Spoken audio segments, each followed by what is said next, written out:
não saiu em canto nenhum do Brasil por influência asfixiante, né, do sistema financeiro na nossa grande mídia, o que eu considero um dos mais graves escândalos potenciais da vida brasileira. Chama-se escândalo dos precatórios. No dia 28 de dezembro do ano passado, 28 de dezembro, o país já estava indo para as festas, Lula e Haddad assinaram um cheque de 93 bilhões de reais para pagar de uma vez só precatórios que tinham sido caloteados pelo Bolsonaro lá atrás. Quando o Bolsonaro lá atrás caloteou esse pagamento desses precatórios, que a população precisa saber, precatório é uma ordem judicial contra a qual não há mais recurso possível. Pague-se imediatamente, o que significa precatório por ordem judicial. O Bolsonaro faz uma emenda à Constituição dizendo pago, devo, não nego, pago quando puder. O Supremo Tribunal Federal Brasileiro fez ouvidos moucos para essa violenta inconstitucionalidade que o Bolsonaro fez, que retroagia uma norma para ferir coisa julgada. Pois bem, isso é a barafunda brasileira que também alcança o judiciário. Com isto, o mercado secundário de precatórios desvalorizou o valor da face desses precatórios em até 60% deles. Um precatório valia 100 milhões de reais para alguém receber, ou 1 milhão de reais. Quando acabou, o mercado secundário estava pagando 40 por esse 100. Então, o que acontece? No dia 28, o Lula manda pagar tudo de uma vez. Eu achei aquilo muito estranho e fui investigar. Senhores, senhora, aquilo tinha sido comprado por 4 ou 5 bancos com deságio de 50% a 60%. Ora, Ciro, depois Espera um pouquinho, o deságio de 60%, se o governo tinha 93 bilhões de reais para pagar, por que não chamou os verdadeiros titulares e pediu a eles esse desconto, economizando 30, 40 bilhões de reais para os cofres do governo? Esqueça que eu fui deputado, não se esqueça que eu fui ministro da Fazenda, prefeito de capital e governador de estado. Veja o que eu andei fazendo com precatório. Por isso que eu sei o que eu estou falando. Não saiu e não vai sair em canto nenhum da mídia brasileira. Só uma observação, Ciro.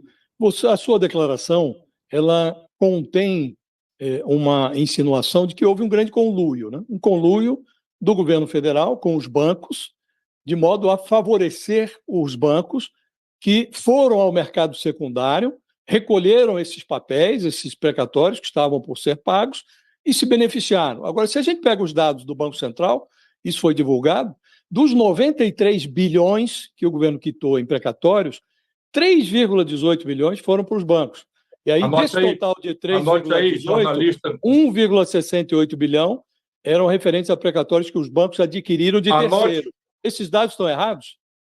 É uma grande mentira. Anote aí, grande jornalista Josias de Souza, que tem responsabilidade com seus leitores e com seu órgão de imprensa e com a sua vida.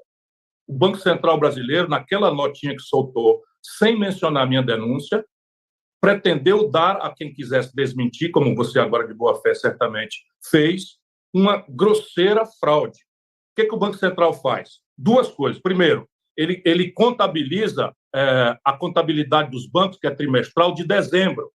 Ora, se os precatórios entraram dia 28 de dezembro, estes valores monstruosos só vão aparecer no balanço trimestral de abril. Primeira mentira, tá? Ele fez isso, uma declaração em cima do balanço trimestral dos bancos de dezembro. Eu presidi, eu fui chefe do Banco Central. Sei o que eu estou falando e sou um homem muito sério. E estamos falando de corrupção central no governo brasileiro. Então, repare, mentiu porque baseou as informações em trimestre vencido quando os 93 bilhões foram pagos dia 28 de dezembro. Segundo, ele diz que os bancos, como se eu tivesse falado, que os bancos, eles próprios eram os titulares dos precatórios. Não é disso que eu estou falando. Eu estou falando de escritórios de advocacia que, mandatados pelos bancos, são 4 ou 5 só. Eu não digo os nomes, que eu sei porque estão protegidos por sigilo bancário e por sigilo profissional dos escritórios de advocacia. Mas uma rapidíssima investigação superficial que requeira ao CNJ quem foram os titulares e quem foram aqueles que substituíram os titulares, em que data foram comprados, você vai ver a monstruosa perda de 30, 40 bilhões de reais pela União Federal. Enfim, a segunda questão é, quando os bancos pegam esses precatórios, viu, Josias, investigue. Você deve isso à sua biografia. Investigue. Eles hospedam isso num negócio chamado FDIC. Não fica escrito lá no balanço do banco precatórios. FDIC é uma sigla que quiser Fundo de Direitos Creditórios. O Banco Central sabe qual é a característica e a composição desses FDICs. Vá ver lá. Nós estamos falando de mais de 150 bilhões de reais. Por quê? Porque essa parte da União Federal são 93 de uma pancada só. Para mascarar, em janeiro, em plena guerra fiscal que o país está, em janeiro para fevereiro, o Haddad antecipou o pagamento de 30 bilhões de reais de precatórios. Por que isso? Eu vou explicar. Porque o Ministério Público não quis investigar na sua...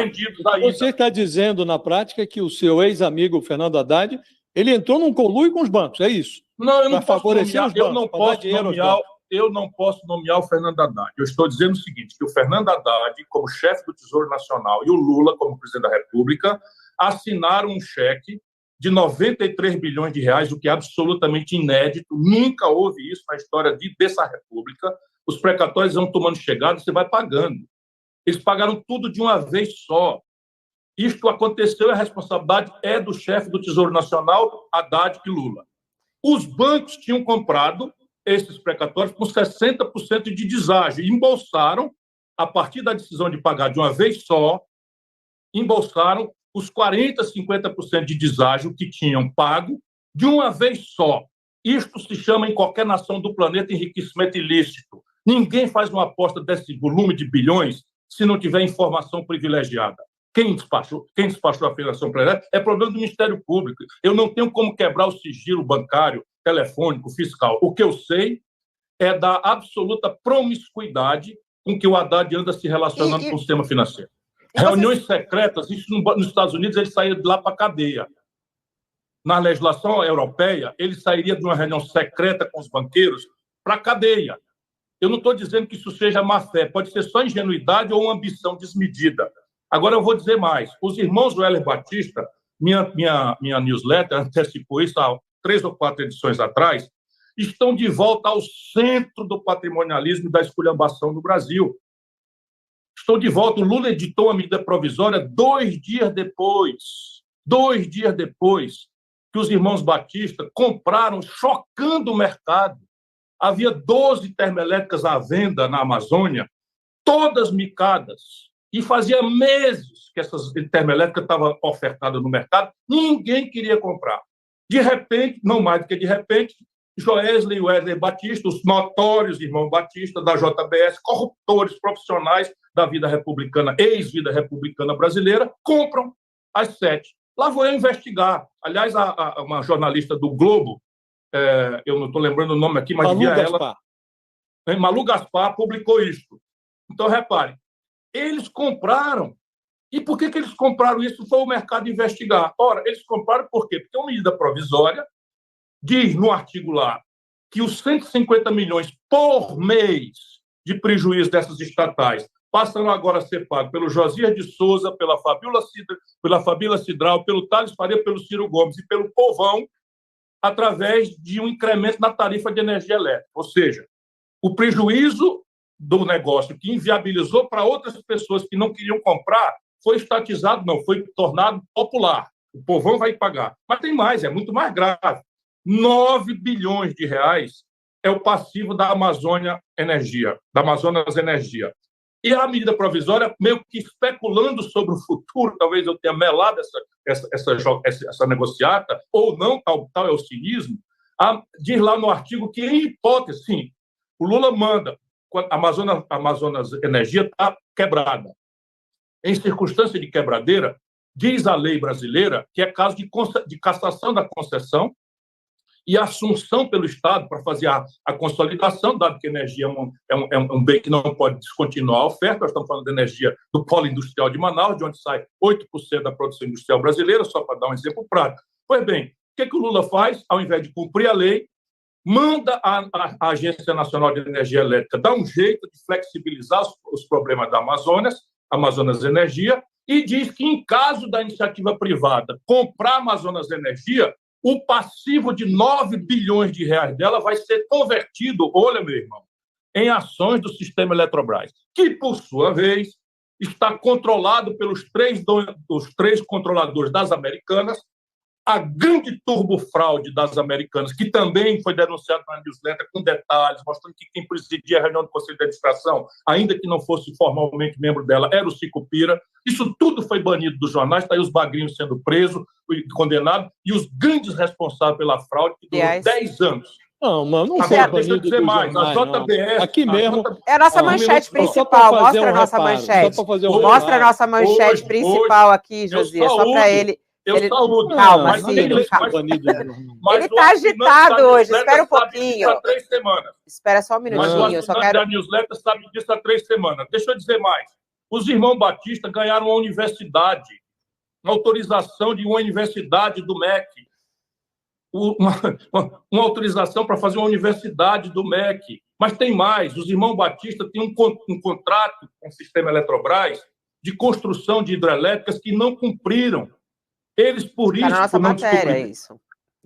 Não estou dizendo que não seja matéria. A acusação aqui não é contra a Folha nem contra o UOL. A acusação aqui é contra a corrupção que tomou centralidade no Brasil e está mandando e desmandando no governo Lula. Você acha que esse governo Lula é mais corrupto do que o outro, inclusive? Você acha não, esse recorde ainda pertence a ele.